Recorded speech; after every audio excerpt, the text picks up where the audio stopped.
Hello everyone, 20 साल year तो guys हम एक्सप्लेन करेंगे थ्रोन ऑफ सील एपिसोड 153 के नॉवेल को। तो गाइस अगर आपने हमारी किसी भी नॉवेल की एक्सप्लेनेशन को मिस कर दिया तो एक बार चैनल के प्लेलिस्ट को चेकआउट जरूर करें। तो चलिए बिना किसी देरी के एपिसोड की स्टार्टिंग कर। तो जैसे कि हमने देखा था कि हाउचन का फाइट मून क्लैन का डीमन गॉड के साथ हो रहा था, जिसका लेवल 8 फाइनल स्टेज का कल्टीवेटर था और इन दोनों के बीच में काफी खतरनाक बैटल हुई थी, जिसमें हाउचन ने हान्यू के साथ कॉम्बिनेशन टेक्निक परफॉर्म करके और अपने सारे साथियों की spiritual energy soul linking chain के द्वारा यूज करके उसने एक काफी खतरनाक अटैक उस डेमन गॉड पर किया था। पर उस अटैक से केवल डेमन गॉड का कंधा ही घायल हुआ था और यह अटैक परफॉर्म करने से हाउचन के सारे साथियों की स्पिरिचुअल एनर्जी खत्म हो गई थी। अब वहां पर जो डीमन गॉड होता है वो हाउचन को देखकर कहता है कि अब तुम मरोगे, क्योंकि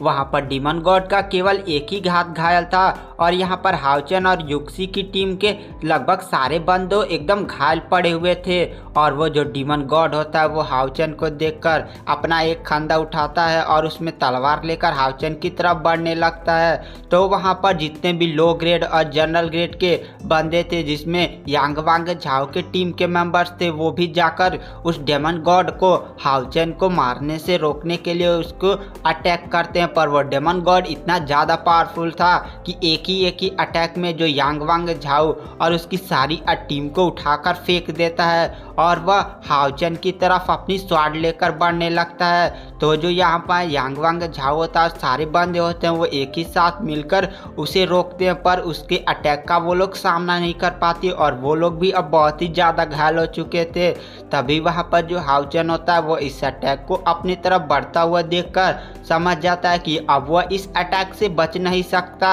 इसीलिए वह जो हाउचन ने soul linking chain technique perform की थी उसे तोड़ देता है और अपने सारे साथियों को अपने से बहुत दूर फेंक देता है और उसमें से स्पेशली कायर को, जो बहुत ही दूर जाकर गिरती है। और जो कायर होती है वह जैसे ही हाउचन के सोल लिंकिंग तोड़ने से वह दूर जाकर गिरते हुए चिल्लाती है हाउचन, क्योंकि कायर हाउचन को लेकर काफ़ी ज़्यादा डर गई थी और वहाँ पर जितने भी मेंबर्स थे वो भी हाउचन के लिए चिंता करने लगते हैं। उसके बाद वह जो डीमन गॉड होता है वह हाउचन के पास पहुँचता है और अपना एक काफ़ी खतरनाक पंच और उसमें अपनी सारी एनर्जी को डिलीवर करके सीधे हाउचन की छाती पर दे मारता है, जिससे हाउचन ने जो कवच पहना हुआ था एकदम ग्लोरियस टायर का, वो उसके टुकड़े टुकड़े हो जाते हैं और हाउचन के मुंह से खून निकलने लगता है और वह जमीन में धंस जाता है, जिसे देखकर वहां पर सारे बंदों को एहसास होने लगता है कि अब हाउचन मर चुका है। और वहां पर जो सारे बंदे होते हैं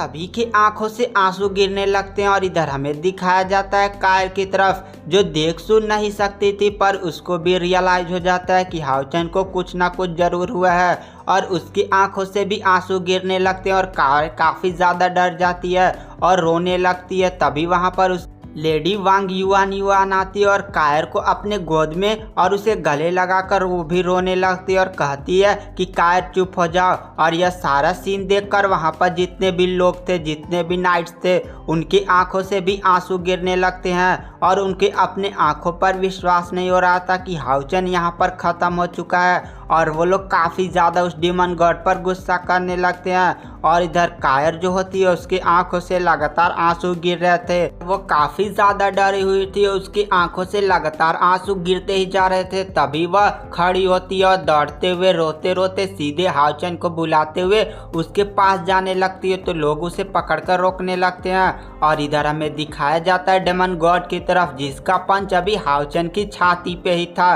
और वह खुश होने लगता है। तभी उसे कुछ अजीब सा महसूस होता है और वह तुरंत कहता है ये क्या हो रहा है। तभी हाउचन की बॉडी से एकदम खूब तेज रोशनी निकलने लगती है और जो हाउचन के ने इटर्नल मेलोडी लॉकेट पहना था वो इतना तेज ग्लो करने लगता है और आसपास की अजीब हवाएं एकदम तेज हो जाती हैं और वहाँ पर जितने भी डीमंस मरे हुए थे या सोल्जर्स मरे हुए थे उन सबकी सोल सीधे हाउचन की बॉडी में आकर समाने लगती है। तो डीमन गॉड कहता है ये क्या हो रहा है और वो भी जब कन्फ्यूज हो जाता है कि आखिर इस बच्चे के शरीर में क्या हो रहा है। और जितने भी सोल होती हैं वह जैसे ही हाउचन की बॉडी में आकर समाती हैं, इटर्नल मेलोडी लॉकेट इतना तेज ग्लो करता है पूरे आसमान में बिजलियां कड़कने लगती हैं और आसमान से एक गोल्डन लाइट सीधे आकर हाउचेन की बॉडी पर गिरती है और उसमें से आवाज़ आती है, तुम्हारी हिम्मत कैसे हुई मेरे उत्तराधिकारी को छूने की। और यह आवाज़ और किसी की नहीं बल्कि ओल्ड नेक्रोमेंसर एलेक्स की थी।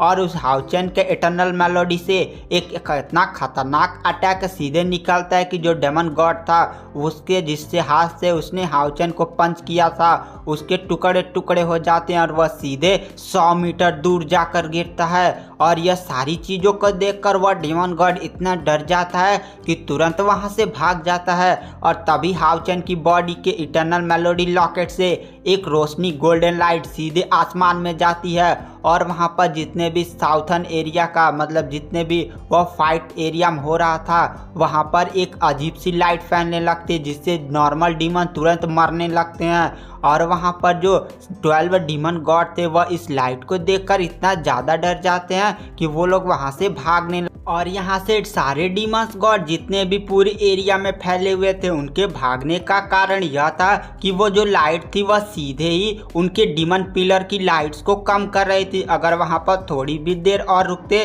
तो उन्हें डर था कि उनका डेमन पिलर ही डिस्ट्रॉय हो सकता था जिसके कारण वो लोग का वजूद ही मिट सकता था। इसीलिए वो लोग तुरंत अपना डेमन पिलर लेकर भाग जाते हैं और पूरे मैदान में एक भी डीमंस नहीं रखते हैं और यहाँ पर पूरा मैदान डीमन से खाली हो जाता है। जो छोटे मोटे डीमंस थे उन्हें तो लोग वैसे ही मार चुके थे और वहाँ पर जितने भी कमांडर ग्रेड किंग ग्रेड के नाइट्स होते हैं वह यह सब देखकर काफ़ी ज़्यादा शौक हो जाते हैं। तभी उसी में से एक किंग ग्रेड का कमांडर बोलता है, ये तो लेवल 9 का मैजिक है और यह मैजिक तो लेवल 9 के फाइनल स्टेज वाले भी सही से नहीं परफॉर्म कर सकते। आखिर यह कौन सा पावर हाउस है जो इतना खतरनाक मैजिक परफॉर्म कर रहा है। और वह तुरंत जिधर से रोशनी आई थी उधर से ही मिलने के लिए उस नाइट से दौड़े चले जाते हैं। और इधर हमें दिखाया जाता है हाउचेन के टीम मेंबर्स को जो जैसे ही देखते हैं कि हाउचेन सही सलामत है वो लोग दौड़ के उसके पास जाते हैं और उसके चेक करने लगते हैं। और जो कार होती है वह सीधे दौड़ के हाउचेन के पास जाती है और अपना आंसू पोंछते हुए सीधे हाउचेन का सर अपने गोद में ले लेती है। और वहाँ पर जितने भी पृष्ठ थे वो लोग तुरंत हाउचेन का इलाज करने लगते हैं। तो यहाँ पर 4th ग्रेड कैप्टन युक्सी होता है, वह कहता है हाउचेन ठीक है, इसकी पूरी बॉडी में एनर्जी वापस आ रही है। और यह सब सुनकर कायर को काफ़ी ज़्यादा अच्छा लगता है। और वहाँ पर जो सारे हाउचेन के मेंबर्स थे टीम मेंबर्स और वहाँ पर जितने भी नाइट थे तुरंत हाउचेन के चारों तरफ घेरा बना लेते हैं ताकि भी एक भी अटैक हाउचेन की तरफ ना बढ़ सके, क्योंकि वो लोग जानते थे कि अगर हाउचेन को इस हालत में कुछ हो गया तो वो लोग अपने आप को कभी भी माफ़ नहीं कर पाएंगे। और वहाँ पर जो सारे बंदे थे वो लोग बहुत ही बड़ा घेरा और सील्ड हाउचेन के चारों तरफ बना लेते हैं। और वहाँ पर जो यांग वांग झाओ था अब वो समझ गया था कि आखिर वह हाउचेन से इतनी बार हार क्यों जाता है और अब उसे रियलाइज हो गया था कि वह हाउचेन से कभी नहीं जीत पाएगा, क्योंकि जब हाउचेन लेवल 8 के डेमन गॉड से फाइट करने की हिम्मत कर रहा था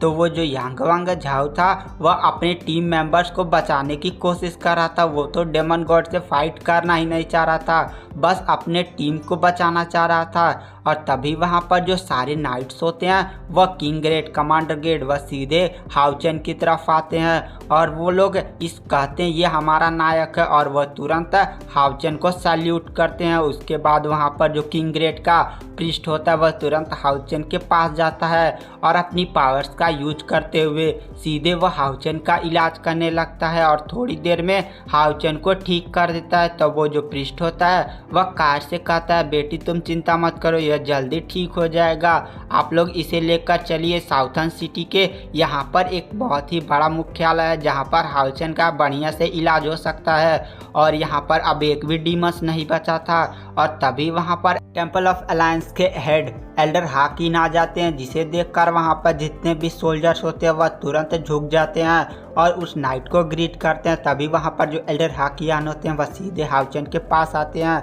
और उसकी कंडीशन देखते हैं और वह कायर से कहते हैं, बेटा हाउचेन कैसा है। तो कायर कहती है ठीक है। और कायर जो होती है वो अब भी थोड़ी थोड़ी रो रही थी। और यहाँ पर जो एल्डर हाकिन होते हैं वह हवानियों को एक थप्पड़ दे मारते हैं और कहते हैं कि तुम एक रिटेनर नाइट हो, आखिर तुमने हाउचेन सोचा इनकी मदद क्यों नहीं की और वो काफ़ी ज़्यादा गुस्सा होते हैं। और गाइस आज की वीडियो की एक्सप्लेनेशन को यहीं पर एंड कर देते हैं। तो आपको एक्सप्लेनेशन पसंद आई हो तो